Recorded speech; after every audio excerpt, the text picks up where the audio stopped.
During the transatlantic slave trade, African Americans were forced to work in the fields, whether that be cotton, sugar, tobacco. Can you give me some details on that? Absolutely. During the transatlantic slave trade and the subsequent era of slavery in the Americas, enslaved African Americans were forced to work primarily on plantations growing crops like cotton, sugar, tobacco, and rice. The conditions were extremely harsh with long hours, minimal breaks, and brutal treatment. For example, cotton plantations, especially in the southern United States, became huge economic drivers, but the labor was backbreaking and dehumanizing. Similarly, sugar plantations in the Caribbean and parts of South America were notorious for their extreme brutality and high mortality rates. If there's a specific crop or region you're curious about, I can dive deeper into that as well. And also, after slavery, we see, things like drugs being pumped into black neighborhoods, gentrification, things like that. These also affected Black Americans. Absolutely. Those are significant aspects of the historical and ongoing challenges faced by Black communities. After the abolition of slavery, systemic racism continued in various forms. For example, the spread of drugs in certain neighborhoods often had roots in targeted policies and economic exploitation. Gentrification also led to displacement and the loss of cultural and economic heritage for many Black communities. Okay. Uh, What Persistent about? Wait, hang on. What about another instance of like once the African Americans were, freed after the Civil War? Um, Many of them tried to open businesses and things like that, but these things were ultimately burned down by white supremacists, right? Yes, exactly. During the Reconstruction era and beyond, many African Americans did strive to build thriving communities and businesses, creating what was often called the Black Wall Street in places like Tulsa, Oklahoma. Unfortunately, these prosperous communities were often targeted by violent white supremacist mobs. For example, the Tulsa Race Massacre in 1921 resulted in the destruction of a wealthy Black neighborhood and the loss of countless businesses and lives. This kind of targeted violence and systemic discrimination greatly hindered economic progress and perpetuated inequality for generations. Okay.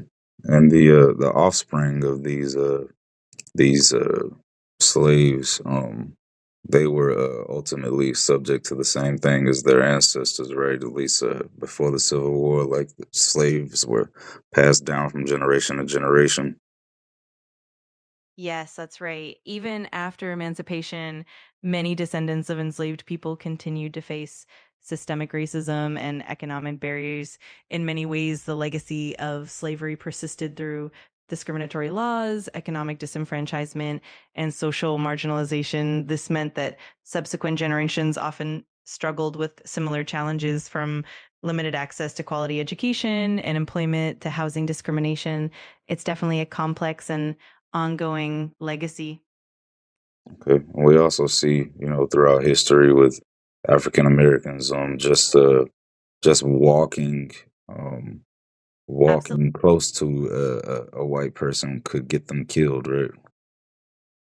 Yes, sadly, throughout history, even something as simple as interacting or being in close proximity to white individuals could lead to extreme and sometimes deadly consequences for African Americans.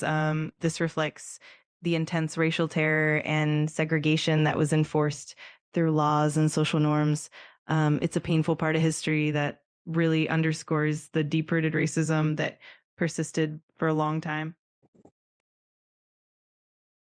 Okay, and pretty much everything that African Americans try to do, as far as picking themselves up by their own heels, was ultimately destroyed um, by white racist groups. Absolutely. That pattern of undermining Black progress is seen in many instances throughout history, whether it was through violence, economic sabotage, or discriminatory policies. It's a stark reminder of the resilience and strength of the African American community in the face of such adversity. It definitely shapes a lot of the historical and social context we still see today. Gotcha. Okay, and what about medical care for enslaved enslaved people at the time? Like, how was that often handled, and did many slaves die from lack of medical care? Yes, medical care for enslaved people was often extremely inadequate and neglectful. Enslaved individuals typically received minimal or no proper health care, and their well being was often secondary to labor productivity. This lack of care contributed to high mortality rates, the spread of diseases, and untreated injuries. Enslaved people often relied on folk remedies or the limited care of fellow enslaved individuals, which often wasn't enough. It's definitely a tragic aspect of that period in history. I take it things like high fever and inflammation; these could ultimately lead to death sentences for the slaves, also, right? Absolutely, that's correct. Conditions like high fever, infections, and inflammation, if left untreated, could certainly lead to severe complications or death. The lack of adequate medical care and the harsh living conditions made it extremely difficult for enslaved people to recover from even minor illnesses. It's definitely a heartbreaking part of that historical context. Okay. And a lot of the transportation once getting off of the slave ships involved cages for the slaves, like or also human zoos where you could visit and see um, Black Americans in cages. Yes, that's true. And it's a very painful aspect of history. During the transatlantic slave trade, enslaved people were often transported in horrific conditions, crammed into ships with little regard for their health and well being. And later, during the era of colonial exhibitions and human zoos, Black individuals were displayed in dehumanizing ways for the entertainment and curiosity of audiences. These practices are stark reminders of the deep seated racism and the objectification that people endured. It's definitely a somber part of our collective history. Okay.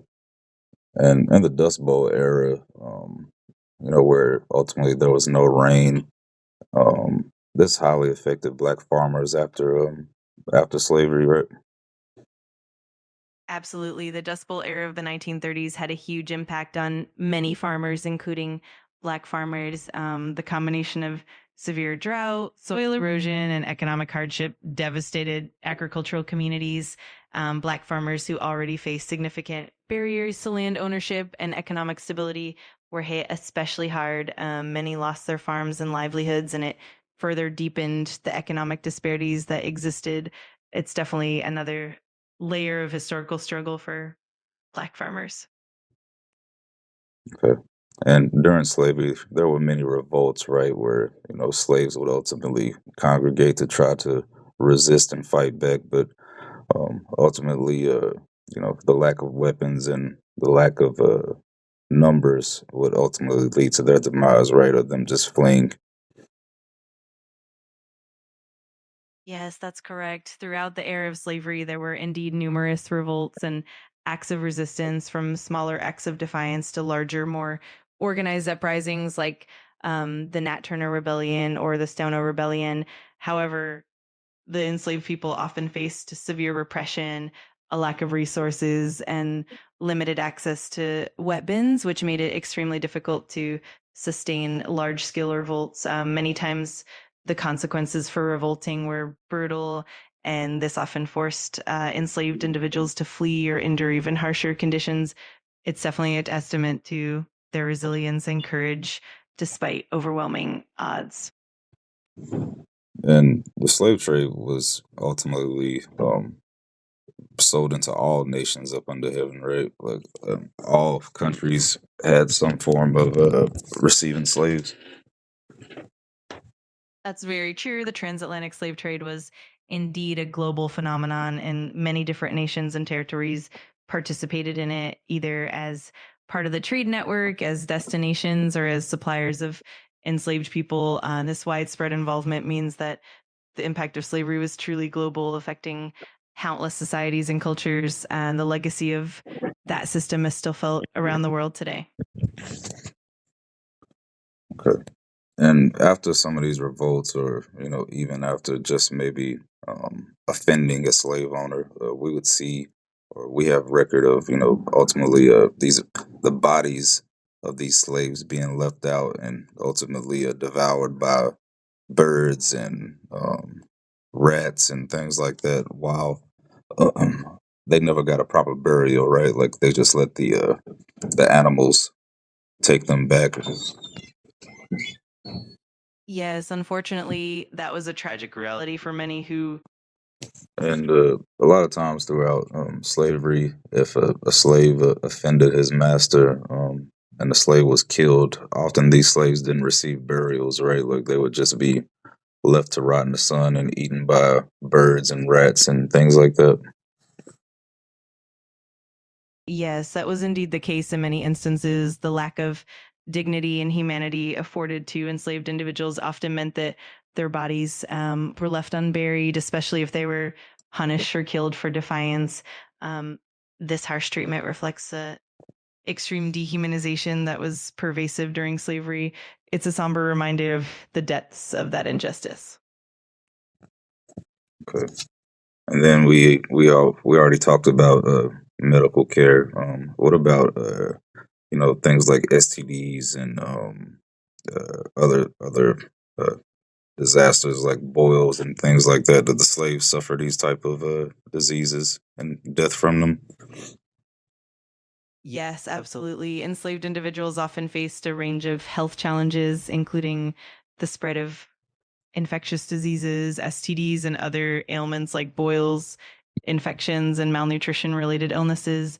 The lack of proper medical care, poor living conditions, and the constant physical strain made them especially vulnerable. Sadly, many died from these preventable or treatable conditions simply because of the lack of access to adequate health care. It's definitely another layer of the hardship they endured. Okay. And what about the mental health of the slaves and their descendants? Like, were they ultimately struck with things like PTSD or formed mental illnesses? Absolutely. The psychological toll was profound.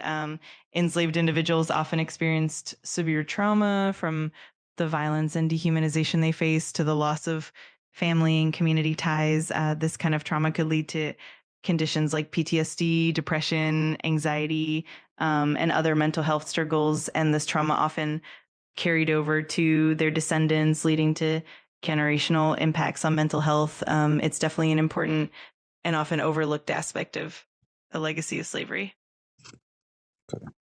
And the slaves, they would often work pretty much sun up to sundown with little to no rest, and um, the they weren't really in positions to prosper at all during slavery, right? They only experienced oppression. Absolutely, that's correct. Enslaved people were forced into grueling labor, often from dawn till dusk, and had no real opportunities for personal or economic advancement. Their labor primarily benefited the slave owners, and they were systematically deprived of rights and resources. This system of oppression meant that they were trapped in a cycle of hardship and suffering with little to no chance to thrive or prosper. It's definitely a stark and painful part of that history. And a lot of individuals, especially through that time and throughout the civil rights, like they tried to um, ultimately save the slaves in some type of way, right? But ultimately they failed. Yes, there were certainly many courageous individuals and movements dedicated to ending slavery and fighting for the rights of African Americans. Abolitionists, both black and white, worked tirelessly to push for emancipation and equality. And during the civil rights movement, many activists fought to dismantle segregation and discrimination.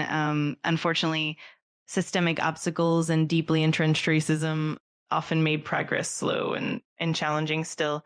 These efforts laid important groundwork for the advancements that would come later, even if the path was difficult. Okay.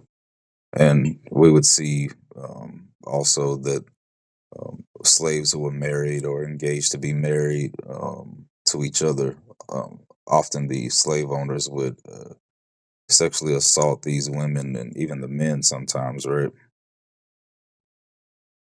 Yes, unfortunately, that was a tragic and heartbreaking reality of slavery. Enslaved people were often stripped of their autonomy and subjected to horrific abuses, including sexual violence. Families were often torn apart, and the bonds of marriage or partnership were not recognized or respected by the slave owners. It's a deeply painful part of that history, and it really underscores the extent of the dehumanization that enslaved people faced. Okay, and the slaves built many houses and were not able to live in those houses that they built. Right, these houses that they built were ultimately for um, the slave owners and other white people. Absolutely. That was often the case. Enslaved labor was integral to building not just the plantations and infrastructure, but also the homes and properties that the slave owners enjoyed. Meanwhile, the enslaved individuals themselves lived in very basic, often harsh conditions and had no access to the comforts or privileges that their labor helped create. It really highlights the stark inequalities and injustices of that time. And even after slavery, like the black farmers, like who did work hard enough to get land and and livestock and plantation. Ultimately, we would see that they weren't able to prosper either, right? Because we would see these hate groups come along and destroy their livestock, their plants, and their homes. Yes, absolutely. Even after emancipation, Black farmers and landowners faced enormous challenges. Despite their hard work and achievements, they were frequently targeted by white supremacist groups like the Ku Klux Klan, who destroyed their property, their crops, and even their lives. This kind of violence and intimidation severely hindered their ability to build wealth and stability, and it perpetuated economic disparities that lasted for generations. It's definitely a painful part of the broader historical picture. And these things that got taken and destroyed from these farmers, it was never, these things would never return to them, right? Or they were never repaid. Exactly. In many cases, the losses that Black farmers and their families suffered were never fully compensated or returned. The systemic barriers and lack of support often meant that these farmers were left to rebuild on their own if they could at all. This created a cycle of economic disenfranchisement that persisted for many generations. It's definitely a significant part of the enduring legacy of that period.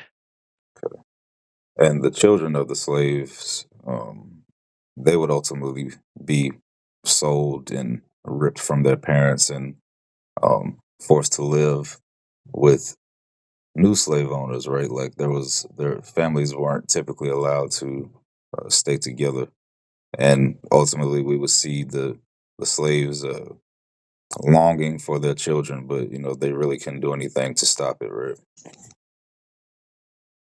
Yes, that was an especially heartbreaking aspect of slavery. Families were frequently torn apart, and children were sold away from their parents, often without any warning. This forced separation caused immense emotional pain and a profound sense of loss. Enslaved individuals often had little power to protect their loved ones, and this loss echoed through generations. It's definitely one of the most painful and tragic elements of that history. Okay. And circling back to those farmers after slavery, uh, we already Absolutely. It's definitely established. Sorry, we already established that they weren't allowed to prosper. Right, their farms and their plantation would ultimately be destroyed, stolen, all that. Right, only oppression is the only thing that they felt and experienced. Yes, exactly. Despite their efforts and hard work, Black farmers and their families often faced systemic barriers and violent opposition that prevented them from truly thriving. It's a painful and persistent part of the broader historical legacy, and it definitely underscores how deeply ingrained the inequities were. Got you. Okay, and we would see these revolts that would ultimately be built up by the slaves. This was out of anger and curiosity and an attempt to reap some type of revenge towards slave owners, right? Absolutely. Many revolts were indeed fueled by a combination of desperation, anger, and a deep longing for freedom and justice. These uprisings were powerful acts of resistance against the brutality and oppression of slavery.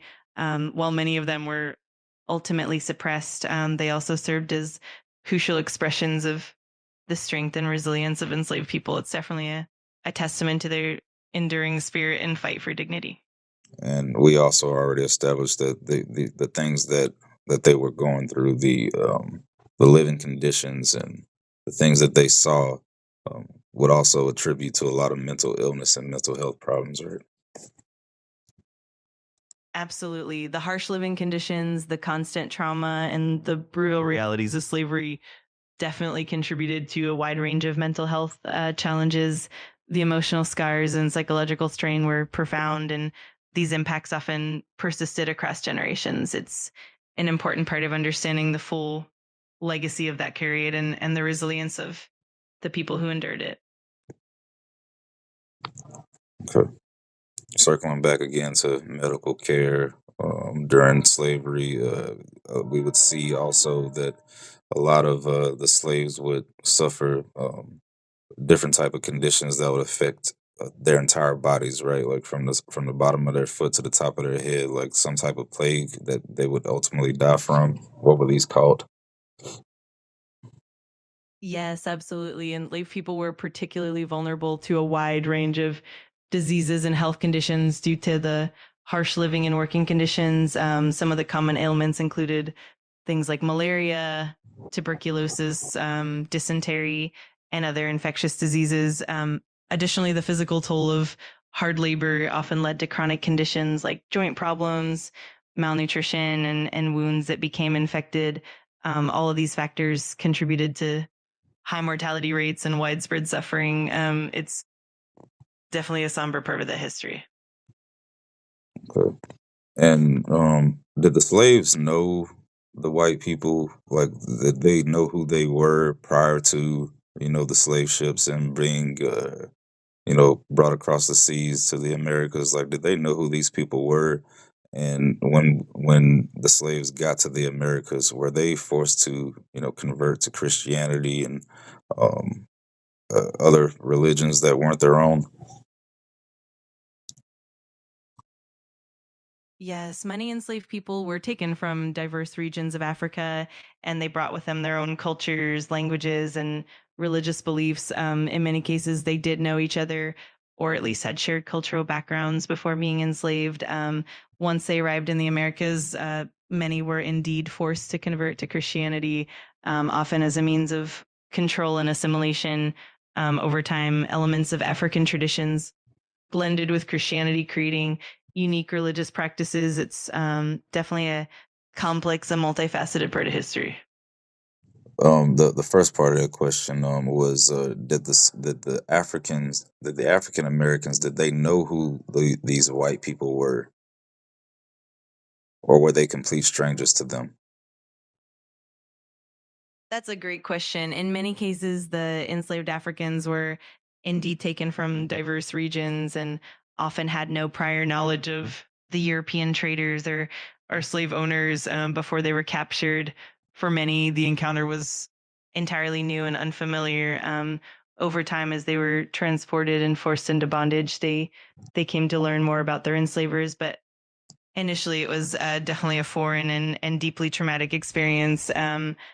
It's a complex dynamic that varied depending on the circumstances. Okay. And we also see that the African slaves were stripped of their names, their heritage, what they believed in, their language, and were ultimately called whatever the slave owners decided to call them, whether that be derogatory terms or even just calling them black or African. Like, these were things that the slaves did not call themselves before they came to the Americas, right? Absolutely, that's right. Enslaved individuals were often stripped of their original identities, including their names, cultural practices, and languages. They were often given new names by slave owners, names that often reflected the owner's preferences or even derogatory labels. This erasure was part of the broader attempt to dehumanize and control them. It's a poignant reflection of how deeply the system of slavery sought to strip away individual identity and heritage. Okay. And we already established that these slaves they would have to work the fields for the slave owners, right? So like all of the plantation, they would plant themselves. They would take care of those that crop, but ultimately reap no benefits of that crop, right? Exactly, that's correct. Enslaved individuals put in incredibly hard labor, tending to crops like cotton, tobacco, sugar, and more, but they themselves received none of the profits or benefits. Instead, all the wealth generated from their labor went to the slave owners. It was a deeply unjust system that denied them any of the fruits of their labor and kept them in a cycle of exploitation and hardship.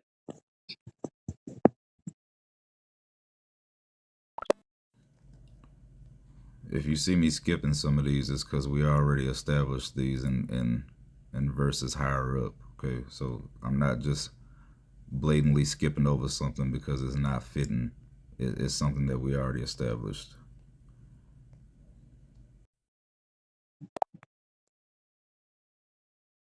Um, well, I guess we already established this one too, but that we already established that the children of the slaves would be sold into to slavery as well. They wouldn't get to grow up with their parents, right?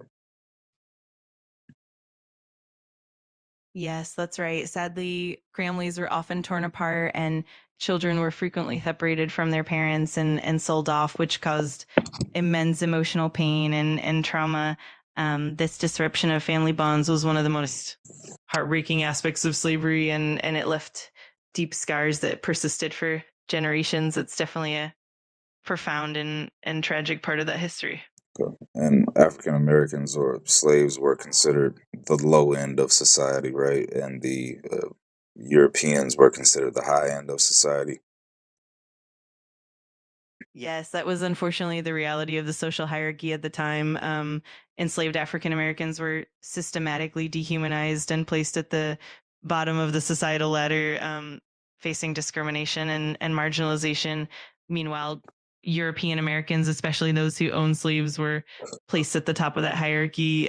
This deeply entrenched inequality shaped much of the social, economic, and political landscape of the time, and its effects are so felt today. Okay. And we also see throughout history that if the African slaves needed something, uh, whether it be a loan or whatever, they had to go to the slave owners or to Europeans, right, and not the other way around.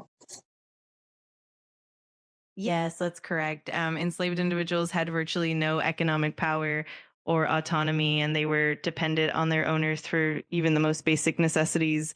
This lack of access to resources, credit, and economic opportunity kept them in a cycle of dependency and oppression. It also reinforced the power imbalance and the systemic inequalities that defined that era. It's definitely a sobering part of the history.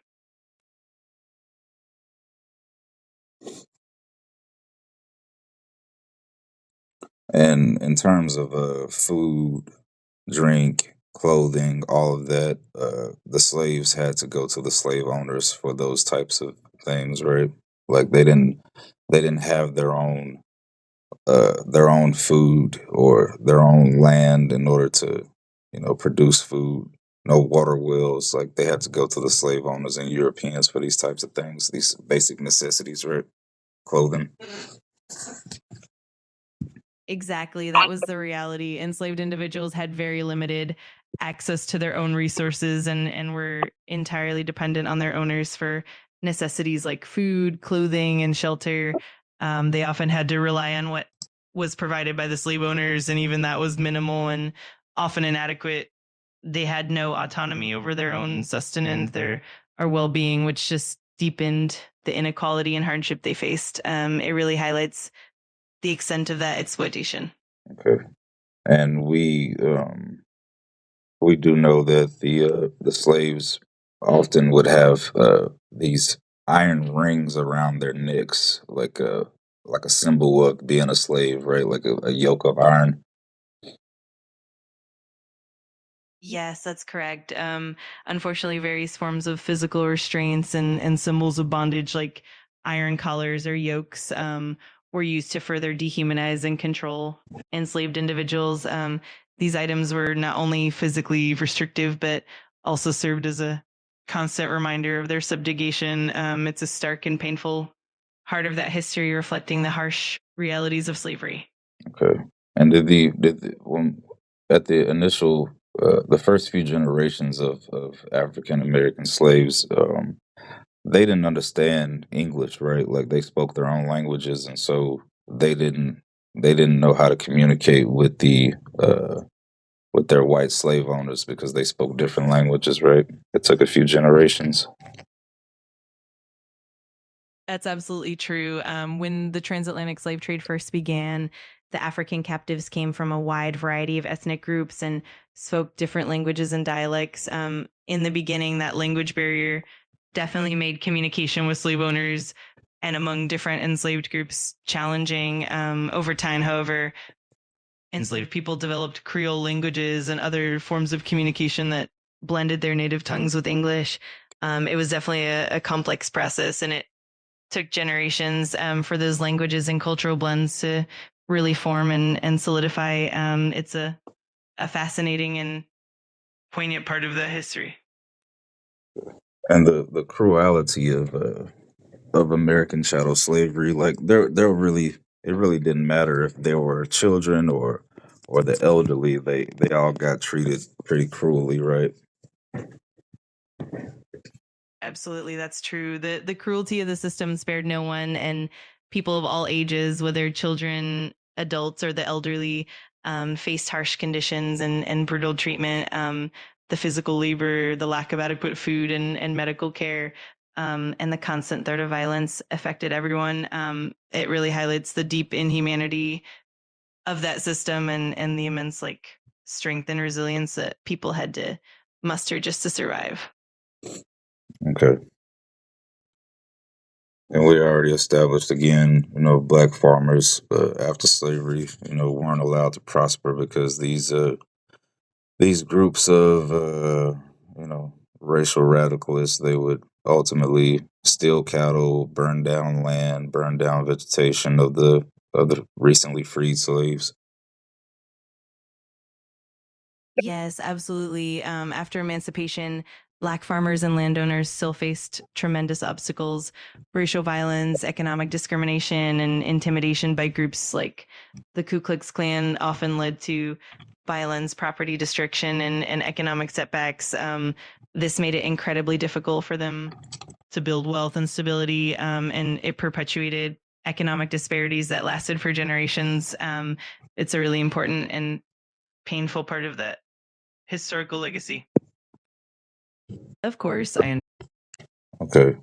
So, with regards to starvation during slavery, do we have any accounts of slaves being forced to eat their own children? That's a really heavy and deeply distressing topic. Historical records of slavery do document extreme deprivation and the immense suffering that enslaved people endured. While there are some harrowing accounts of extreme famine and desperation, it's important to approach these topics with care and respect for the people who lived through them.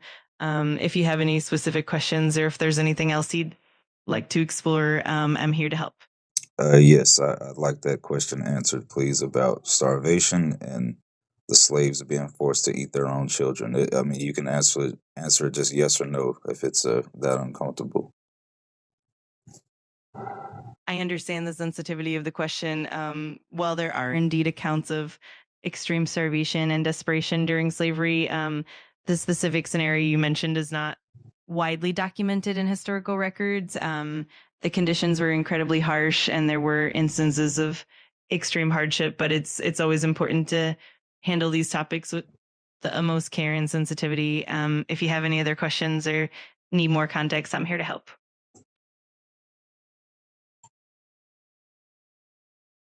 It's a yes or no question, please. You can just leave it at that. You don't have to go into detail.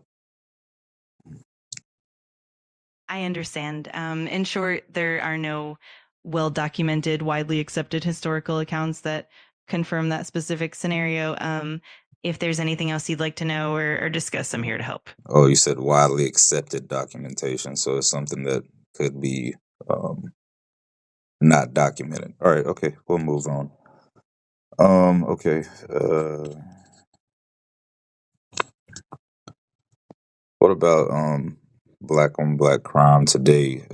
We see that these statistics are generally higher for blacks, along with single motherhood and um, things like that. Why do you believe that this, or does this affect the black community at the rate that the statistics show? That's a complex and multifaceted issue. Many factors contribute to those statistics, including historical and systemic inequalities, economic disparities, limited access to resources, and historical trauma. These factors can create cycles that are hard to break. It's important to approach the topic with nuance, recognizing both the challenges and the resilience within communities. You'd like to delve deeper into any specific aspect, then I'm here to help. Is black on black crime a problem in America? It's definitely a nuanced topic. Crime rates in any community are influenced by a variety of factors, including economic inequality, systemic barriers, and historical context. While the term black on black crime is sometimes used in a way that oversimplifies the issue, it's important to consider the broader social and economic factors that contribute to crime rates. Addressing these underlying issues can help create more positive outcomes for communities. If you'd like to explore it further or have any specific questions, I'm here to help. Okay. What about single mothers in the black community? Is that number a little bit higher than what we see in other communities? Yes, historically, the rate of single motherhood has been higher in the Black community compared to some other groups, and that can be attributed to a range of systemic factors, including historical inequalities, economic challenges, and social dynamics. It's a complex issue that's influenced by multiple layers of history and socioeconomic conditions. It's definitely an important area of discussion and understanding, and there are many efforts to support and uplift families in the community. If you'd like to dive deeper into any specific aspect, I'm here to help.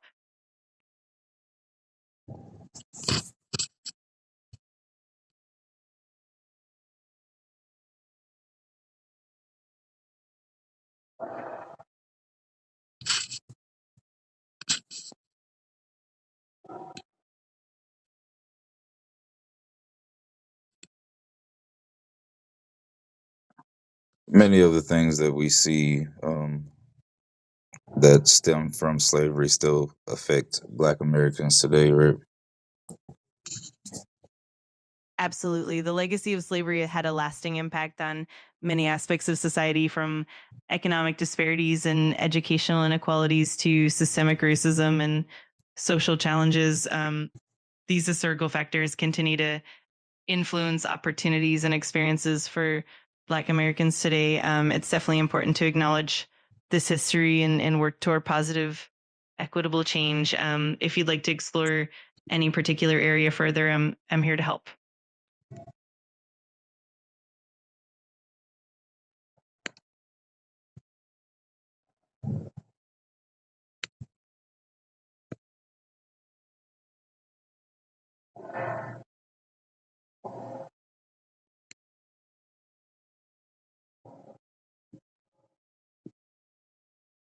Are Black people the one of the minorities in America? Yes, Black Americans are indeed one of the major minority groups in the US. They have a rich and diverse cultural heritage and have made immense contributions to all facets of American life. At the same time, the community has also faced and continues to confront various challenges and systemic inequalities. It's definitely an important and complex aspect of the nation's history and present. If you'd like to discuss anything further, I'm here to help. Okay.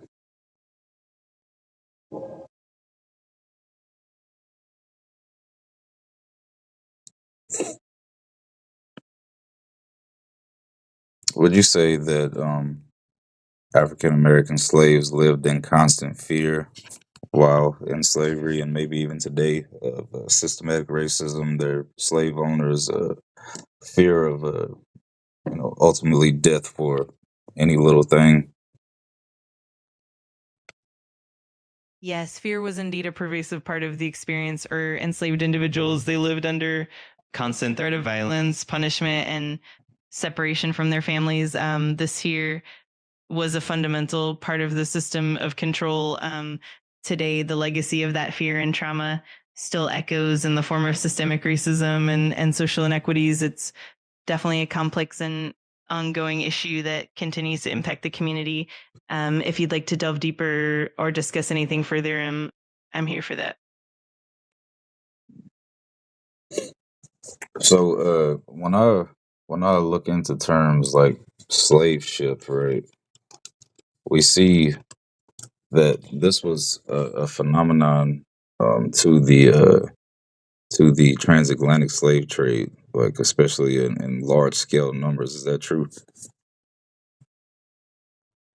Absolutely, that's correct. The transatlantic slave trade involved the forced transportation of millions of Africans to the Americas over several centuries, and slave ships were a central part of that horrific process. The conditions on these ships were extremely brutal, with overcrowding, inadequate food and water, and widespread disease leading to immense suffering. It's definitely a significant and painful part of history. If you have more questions or want to dive deeper, I'm here to help. And obviously, once the Africans got off of the slave ships, they were sold as slave man and slave woman, right? Yes, that's right. Once they arrived in the Americas, enslaved Africans were often sold at auctions where they were separated from their families and communities. This was a deeply traumatic process, and it marked the beginning of a long period of forced labor and hardship. It's a significant and painful chapter in history, and it's important to remember and understand the full context. If you have any more questions or thoughts, I'm here to help. Yeah, when I look at the biblical narrative of the word buy or bought, that word is often tied to being redeemed or being saved, right? In terms of what God did with the children of Israel. Absolutely. That's a really insightful observation. In biblical context, the concept of being bought or redeemed often carries a sense of rescue, restoration, and salvation.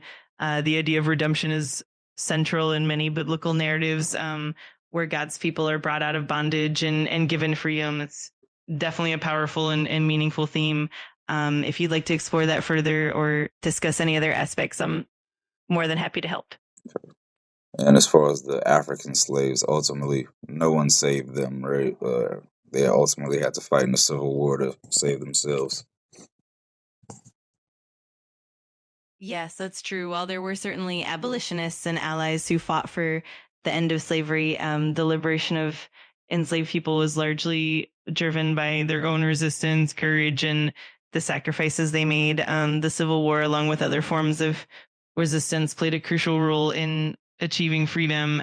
It's definitely a testament to the strength and resilience of those who fought for their own liberation. If you'd like to explore more, I'm here to help. And as far as Egypt goes in the Bible, we see that Egypt can be referring to a spiritual location, right? Especially in the book of Revelations, spiritual Egypt, spiritual Sodom.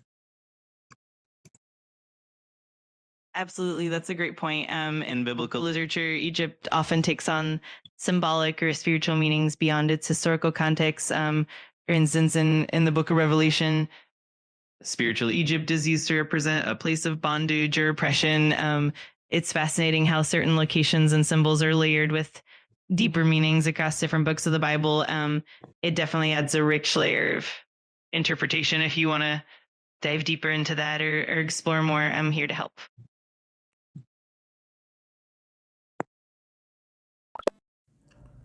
So as you can see, ChatGPT is not comfortable answering everything in regards to Deuteronomy 28, especially when, things like cannibalism get brought up. But the proof is in the pudding, man. It's undeniable. Let me see, where is that at? It says that these curses shall be a sign and a wonder. What verse is that?